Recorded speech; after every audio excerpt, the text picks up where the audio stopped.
let's get into it here.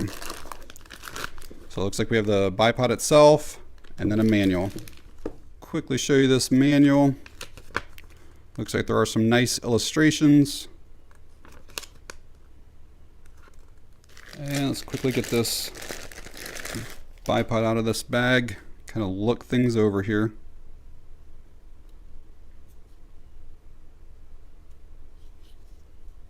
In its shortest position, it is about 7.5 inches tall, and the spread between like the feet here is a little over 8.25 inches. This is obviously going to get wider as we extend the legs.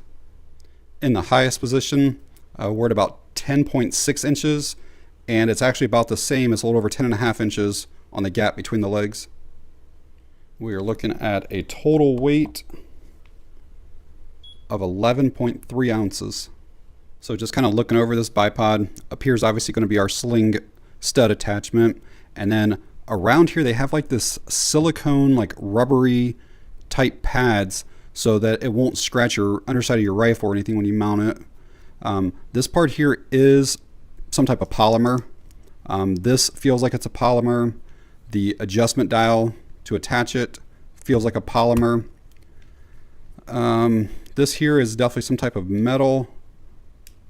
Yeah, this will be to basically adjust our legs, to swivel them, up and down. They can actually go both directions. Your screws, like the hardware, are some type of metal. That right there is a metal. Down here on the legs, they are claiming that this is carbon fiber. I don't have any way of verifying that. But underneath the legs, I believe this is like a really hard polymer. It does not feel like aluminum. These are our different adjustments. Again, multiple positions, and they lock really tight in each one. So you're going to push in these buttons here and then just slide to your next spot, and it locks in. Push, slide. You can see how the button pops back up. And again, this is how we're going to go from that 7.5 inches to 10.6 or whatever it was. But yeah, real solid lockup on each spot. Have some rubberized feet down here. So kind of if you're shooting up on a table or even uneven surfaces, and if you're on an angle, you can always make it to where one leg is longer to make you level.